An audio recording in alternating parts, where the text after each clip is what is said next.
Hey everyone, we are here at Termini train station and we are going to walk from here to the top of the Spanish Steps.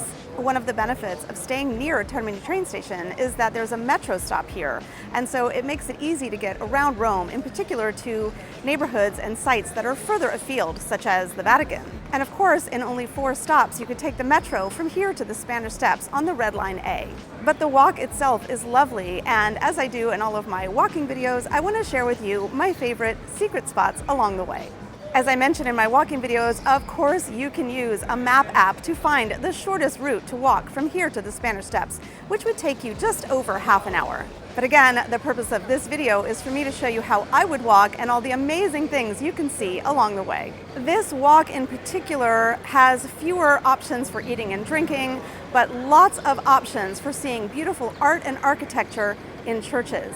And in particular, we are going to be entering quite a few Baroque churches. So for those of you who love Baroque architecture and art, this is for you.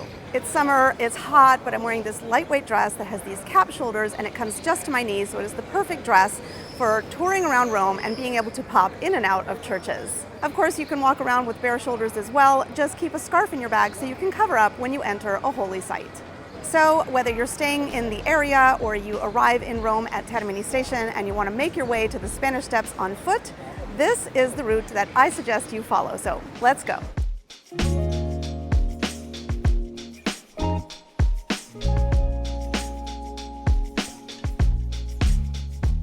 Well, getting out of Termini in this moment is a bit of a challenge because they are doing all of these renovations for the 2025 Jubilee. Speaking of Jubilee, we've got this sort of famous or infamous sculpture of Pope John Paul II here behind me. I say infamous because not everybody likes it, so you'll have to decide for yourself what you think. The goal is to get to the street that's going to take us to Piazza della Repubblica. Just across from me are the Baths of Diocletian. Baths in Italian is Terme. This is where Termini station gets its name from. Terme, Termini. Speaking of the Baths of Diocletian, right next to me is Palazzo Massimo alle Terme, another museum. These 2 museums are part of the system of the Rome National Museum, and they are highly worth a visit if you have time. For the purposes of today's video, we're going to bypass them and keep going.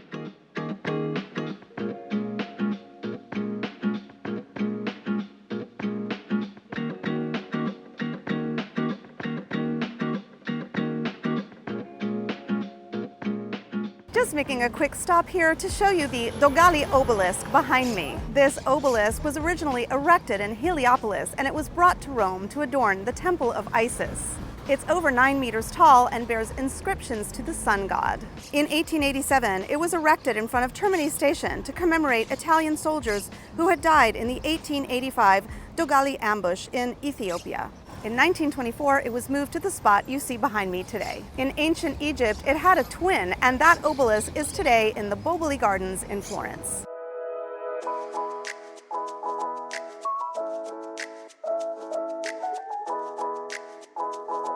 Piazza Repubblica behind me was once known as Piazza dell'Eccedra. Eccedra or Excedra is referring to these baths, the Baths of Diocletian that I mentioned before. It's currently being restored, but when the water is on, I assure you it is absolutely beautiful. The Fountain of the Naiads was created in 1888 by architect Alessandro Guerrieri. The 4 bronze sculptures of Naiads was created in 1901 by Mario Rutelli, who was the great-grandfather of one of Rome's most recent mayors, Francesco Rutelli. The original centerpiece for this fountain was not well received. It came out as a big jumble of men and sea creatures, and it was rejected and moved to Piazza Vittorio Emanuele, where it is today. Romans nicknamed that sculpture the fish fry. Eventually, Rutelli redid the sculpture for the center, and that's the one that you see today. Right here on this piazza is one of the most stunning churches in Rome, and I find that most people have no idea that they should even visit it because it doesn't really look like a church. The church is known as the Basilica of Santa Maria degli Angeli e dei Martiri, or Saint Mary of the Angels and the Martyrs. Remember those Diocletian baths I keep talking about? This church was built into the frigidarium of the ruins of those baths. Today you can visit the Baths of Caracalla, which is arguably the most intact ruin of baths we have from ancient Rome. The Baths of Diocletian were much larger than the Baths of Caracalla, but they are in much more of a state of disrepair. To see these ruins, the best way is to visit the Baths of Diocletian Museum. But if you don't have time for that, the second best way to visit the ruins of these baths is to enter this stunning church. I did mention that many of the churches on this walk would be Baroque, but considering that Michelangelo designed the ceiling of this church, I think we can consider this one a Renaissance-era church. By the way, this is the last architectural work Michelangelo undertook before he died at nearly 89 years of age. As you can see, the facade is misleading. It doesn't really look like that much of a church, but let's head inside.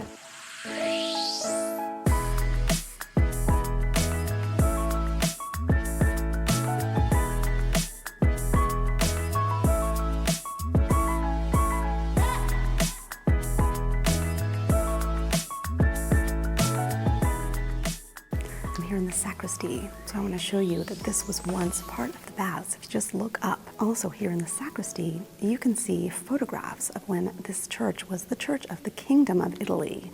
They used to have very important state functions here, including royal weddings. There are also sketches and a lot of information you can find about how Michelangelo turned this ancient Roman bath ruin into one of the most beautiful basilicas in Rome. Finally, here in the sacristy, you can get some more information about the Meridian line that's in the church. The Meridian line was created at the beginning of the 18th century by the astronomer, mathematician, archaeologist, historian, and philosopher Francesco Bianchini. It was completed in 1702. Pope Clement XI had tasked Bianchini with this job with three purposes: verifying the Gregorian calendar, accurately predicting Easter, and providing Rome with a meridian line that was comparable or even better than the one in the Basilica of San Petronio in Bologna. There are several reasons that this basilica was chosen for this meridian line. First of all, it faced south, as most baths did in ancient Rome, to allow for maximal sunlight. And allowing for maximal sunlight was optimal for the use of a meridian line. The soaringly high walls of this basilica facilitated more precise measurements of the sun's path. The floors and walls of this basilica were so ancient that it was well settled, and that means that the measurements would remain accurate. And finally, placing this meridian line inside of this ancient Roman ruin symbolized the dominion of the church over the pagan. Bianchini's 45-meter meridian line, made of bronze and marble, projects the sun's image through a small hole, tracking its position throughout the year. Bianchini also used a movable telescope to observe stars, further enhancing the line's astronomic utility. Even today, the meridian line is accurate.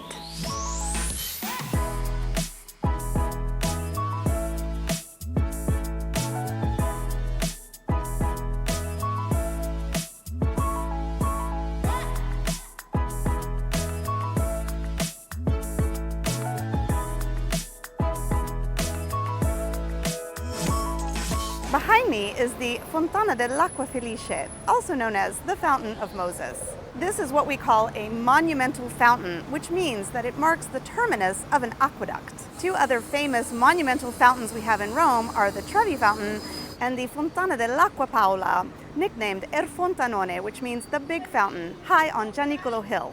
At the beginning of the reign of Pope Sixtus V in 1585, the only aqueduct still functioning and bringing water into Rome was the Aqua Vergine. All of the other aqueducts from ancient Rome had been destroyed by the Ostrogoths. Everyone in Rome who wanted clean drinking water had to go to a single fountain that's on the site of what would one day become the Trevi Fountain. Pope Sixtus V restored some of the aqueducts, including the Aqua Alessandrina, which he named Aqua Felice after himself. The Pope's favorite architect, Domenico Fontana, designed this fountain, which was the first new monumental wall fountain in Rome since antiquity. The Moses sculpture is symbolic, linking the Pope to Moses and his miracle at Massa and Meriba, where he struck the rock to cause water to flow. Oh, they just turned the water on right as I was talking to you.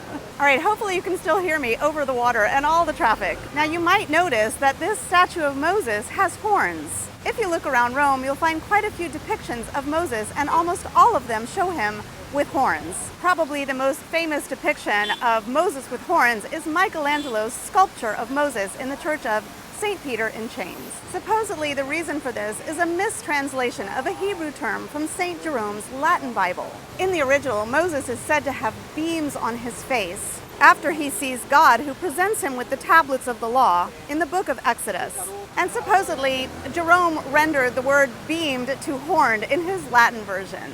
All right, this is a very busy and loud intersection, so let's head over to the church that's right next to me, Santa Maria della Vittoria. This church, Santa Maria della Vittoria, is the first of several beautiful Baroque churches we're going to visit on this walk. And the reason to visit this church, arguably, is to see the sculpture of Gian Lorenzo Bernini, which depicts Saint Teresa in ecstasy. But there are more things to see in this church as well. First of all, the church is just stunningly beautiful all by itself. Second of all, across from Bernini's sculpture, you'll see the dream of Joseph. And most people don't realize this, but there are other Baroque masters in here as well. Guercino, Guido Reni, and Domenichino, among others.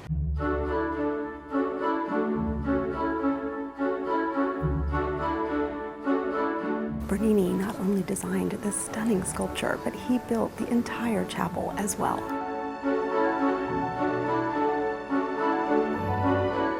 For me, this church is a must-see.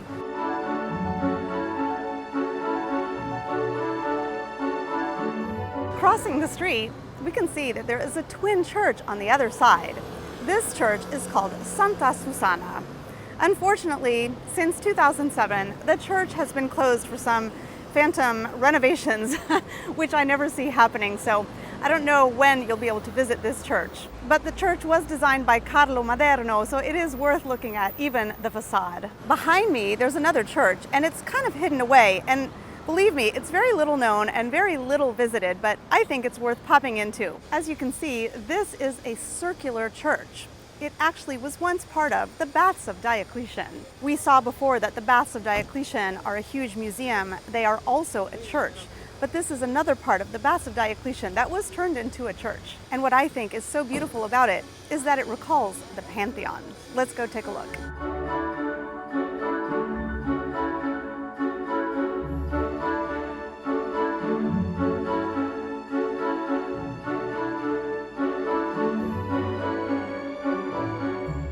At this point, we are about halfway on our walk from the Termini train station to the Spanish Steps.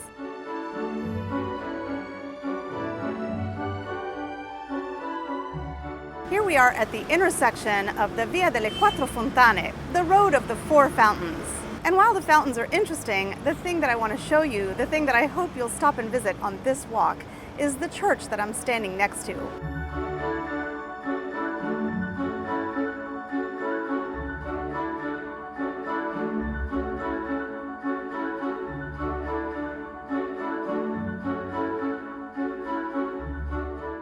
San Carlo alle Quattro Fontane, or San Carlino as it's been nicknamed by Romans, was built by Baroque architect Francesco Borromini. This church was Borromini's first solo project. It's famous for his groundbreaking architecture, in particular, its unique concave convex facade that breaks from traditional designs. Borromini's design makes the most of the small, irregular site, using curves, ovals, and a clever play of light and shadows to create a sense of drama and movement. His design of the ceiling was inspired by the 4th century mausoleum of Costanza, showcasing his ability to blend historical influences with innovative design. Besides visiting the church's interior, it's well worth visiting the cloister as well.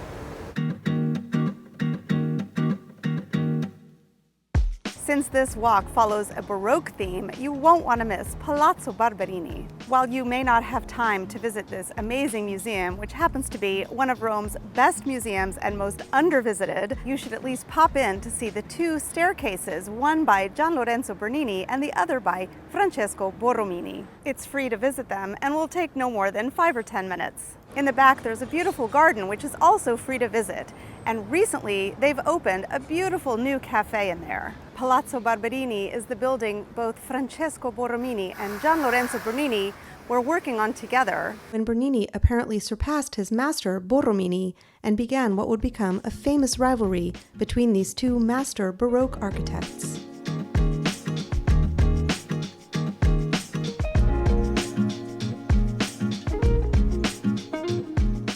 We've arrived at Piazza Barberini. At the center of the piazza is the Fontana del Tritone, or Triton fountain, which was sculpted by Gian Lorenzo Bernini. Not far from here, just up the Via Veneto, you can see another Bernini fountain called the Fontana delle Api, or the Fountain of the Bees, and just past that you can find the Capuchin Crypt. People love visiting the Capuchin Crypt. It's a bit macabre, but it's quite interesting. And if you have time, you might want to make a small detour to head up there and visit this very interesting museum. The idea is that they took the bones of monks who were deceased and they decorated the walls with them, but it's not meant to be macabre according to them. It's meant to be a memento mori, which means a reminder that life is ephemeral. In fact, as you pass the threshold, you'll read a sign that says, "That which you are, we once were.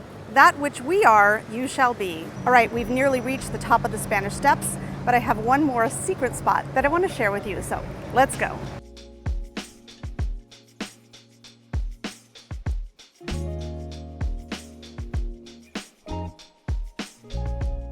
You may have noticed that I took a little detour from heading straight for the top of the Spanish Steps. We are on Via Gregoriana, which is going to take us to the top of the Spanish Steps, but it's a much quieter street than Via Sistina, where we just were.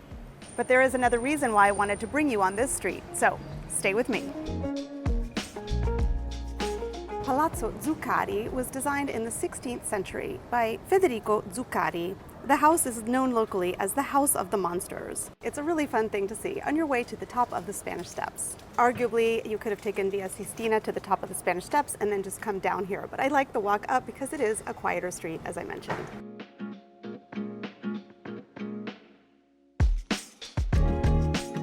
And that's it. We've made it to the top of the Spanish Steps. That walk took a little over an hour with all the stops that I did. If you want to know more about the Spanish Steps, the history, and the architecture, you can check out my video right here. And if you want to see how to complete this walk and visit the historic center of Rome in one day, don't miss my video right here.